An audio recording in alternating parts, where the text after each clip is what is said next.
Tonight, we travel west, far from the crowded neighborhoods of New York City, far from the docks, the union halls, and the narrow city streets lined with brick buildings and glowing street lamps. Tonight, the road stretches outward, into silence, into open desert, into a landscape so wide and so empty that the horizon itself seems to drift endlessly into the night.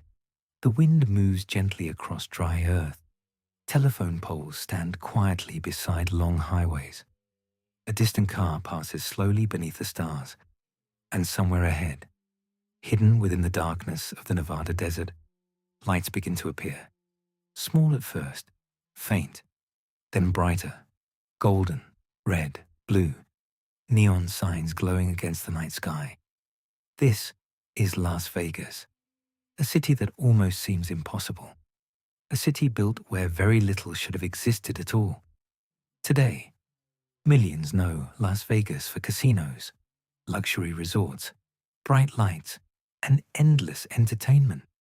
But long before the giant hotels, before the massive fountains, before the famous skyline, Las Vegas was something entirely different, quiet, remote, small, a desert railroad stop surrounded by dust and mountains.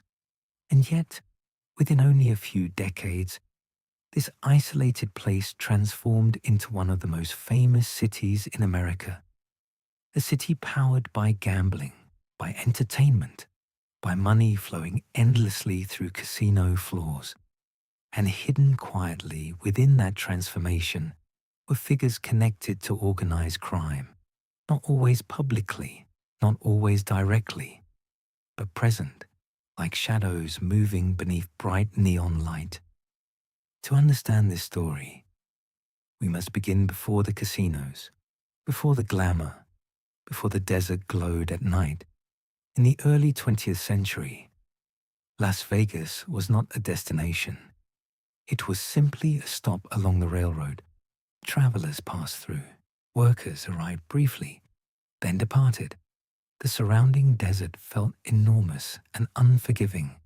Days were hot, nights were cold, and the silence of the open land stretched for miles in every direction. But slowly, small signs of opportunity began to appear. The construction of the Hoover Dam during the 1930s brought workers into the region. Thousands of laborers arrived seeking employment. Temporary communities expanded. Businesses appeared to serve them. Restaurants, bars, hotels. And with workers came something else. Demand for entertainment, for distraction, for places where people could briefly escape the harshness of daily labor. At almost the same time, gambling became legal in Nevada. This decision would quietly reshape the future of the entire region.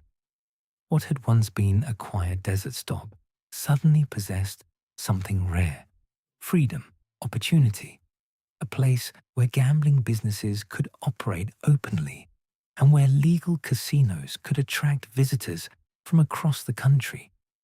At first, the casinos were modest, smaller establishments, simple gaming halls, nothing like the enormous resorts that would come later. But even in these early years, certain individuals saw extraordinary potential, especially people connected to organized crime. For decades, organized crime groups had already learned how valuable gambling could be.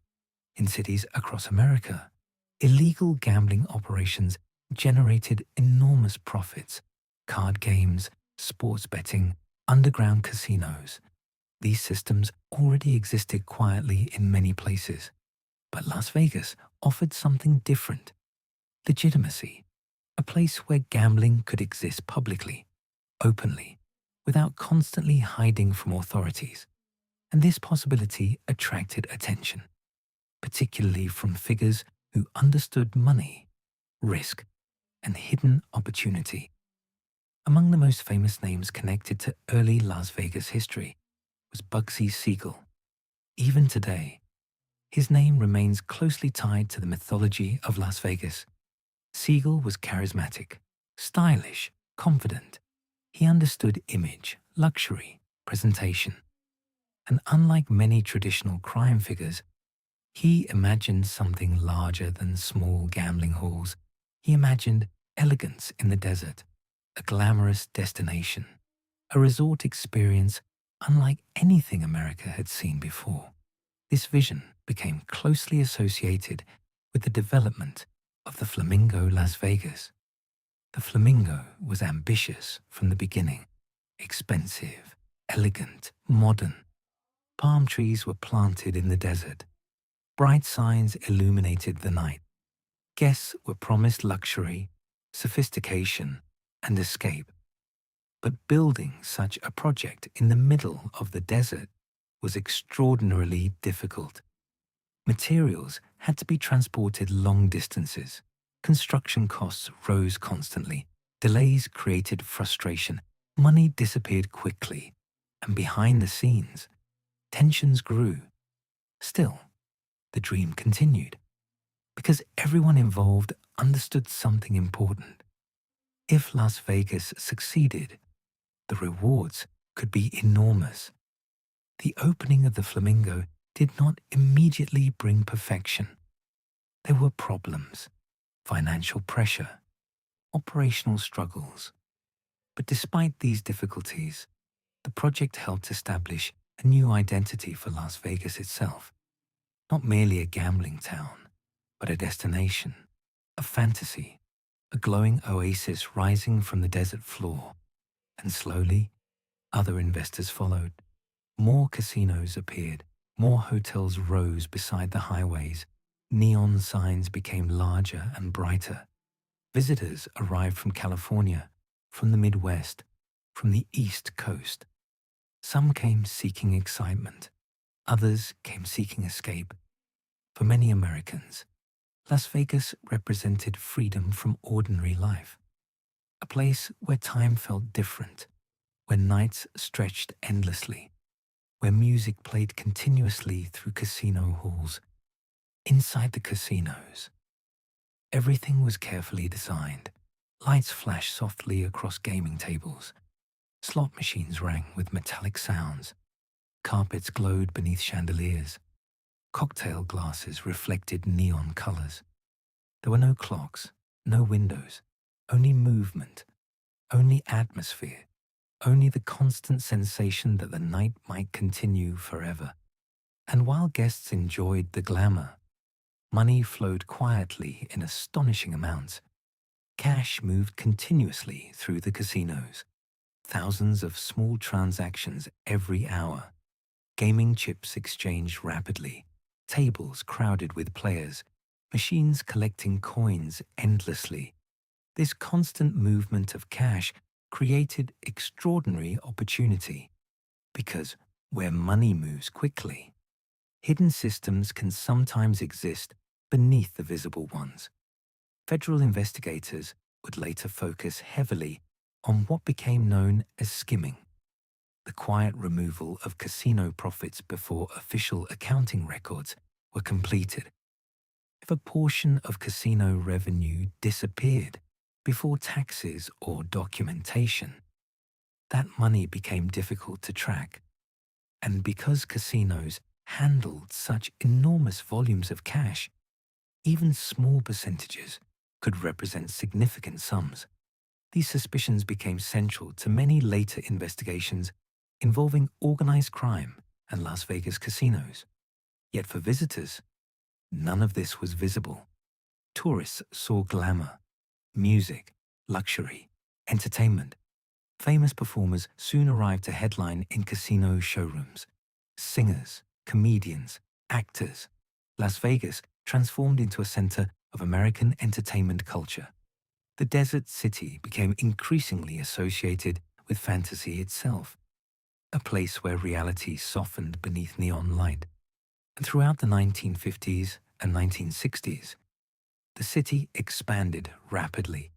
Hotels grew taller, casino floors became larger, parking lots filled with expensive cars. Air travel brought even more tourists. The Strip itself evolved into something iconic, a glowing avenue of signs, fountains, and illuminated architecture.